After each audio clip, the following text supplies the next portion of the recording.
கலைமணம் கமழும் கிருஷ்ணர் கோவில். பகவான் ஸ்ரீ கிருஷ்ணனை பேரரசர் முதல் பாமரன் வரை சகலரும் விதவிதமாக வழிபட்டிருக்கிறார்கள். கிருஷ்ணன் தவழ்ந்த தருணம் முதல் துவாரகாதீசனாக தேரில் வலம் வந்தது வரை அந்தந்த சம்பவங்களில் சம்பந்தப்பட்டவர்கள் கிருஷ்ணனை பலவாறாக வழிபட்டிருக்கிறார்கள். தாய் யசோதையின் கண்டிப்பு, தந்தை நந்தகோபரின் அன்பு, கோபியரின் காதல், அரக்கியின் வஞ்சகம், குசேலரின் நட்பு, பாண்டவர்களின் பாசம், பாரத போரில் கீதையான ஞான வெள்ளத்தை பாய்ச்சிய அவன் மீது பீஷ்மர் கொண்ட வியப்பு, புத்தவரின் ஞான தொடர்பு எல்லாமே அவரவர் கிருஷ்ணனை வழிபட்ட விதம்தான். இத்தகைய ஞான பரிபூரணனான ஸ்ரீ கிருஷ்ணன் வெவ்வேறு கோலங்களில் பல்வேறு தலங்களில் அருட்கோலோச்சுகிறார். அப்படிதான் செங்கம் என்ற செங்கண்மா தலத்தில் ருக்மணி சத்யபாமா சமேத ஸ்ரீ வேணுகோபால பார்த்தசாரதியாக கம்பீர அழகு காட்டியருள்கிறார்.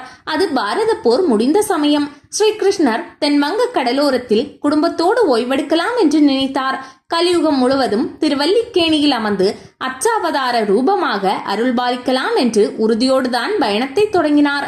ஏக சக்கரபுரி என்றழைக்கப்பட்ட தற்போதைய செங்கத்திற்குள் தம் திருப்பாதத்தை பதித்தார்.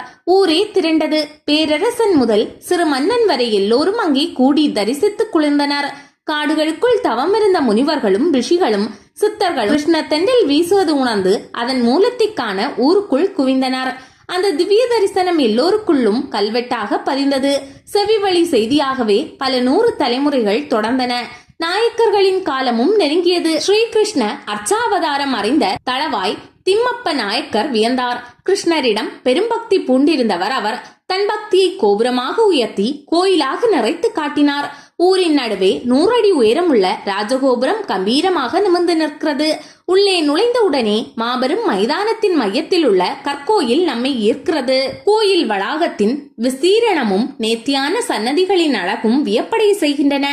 மண்டப படியேறும் முன்பே சற்று நில்லுங்கள் என்பது போல அசர வைக்கும் அழகோடு திகழ்கிறது ஒரு சிற்பயாழி.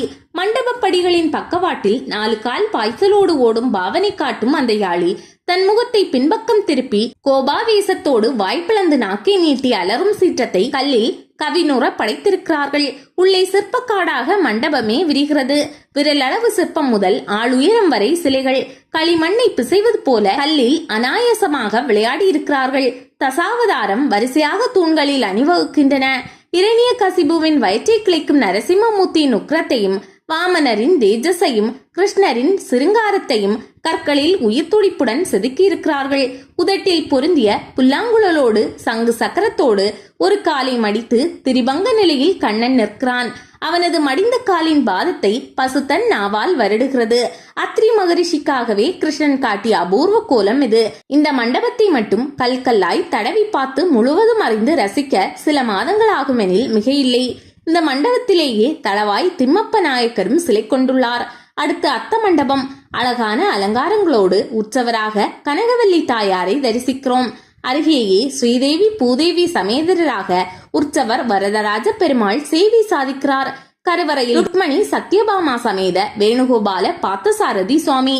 வேணுகோபாலன் பார்த்தசாரதியாக, தேரோட்டும் சாரதியாக கையில் சாட்டையோடு நிற்கிறார்.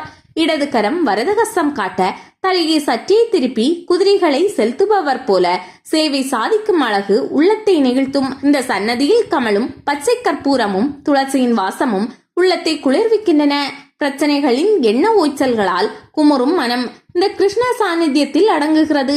பேரமைதி நம்மை சூழ்கிறது.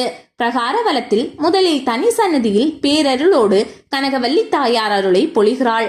அடுத்ததாக ஆண்டாள், ஆழ்வார்கள், ராமானுஜர் என்று ஒவ்வொருவராக தனித்தனி சன்னதியில் தரிசிக்கிறோம். 1600ஆம் வருடத்தில் இக்கோயில் கட்டப்பட்டதாக கல்வெட்டு செய்திகள் கூறுகின்றன. கோயில் கொடிமரத்திற்கு கீழ் விழுந்து நமஸ்கரிக்கையில் வேணுகானம் செவிக்குள் பூந்து நெஞ்சத்தை நிறைக்கிறது. செங்கம் தலம் திருவண்ணாமலை பெங்களூர் பாதையில் திருவண்ணாமலையிலிருந்து 38 கிலோமீட்டர் தொலைவில் அமைந்துள்ளது.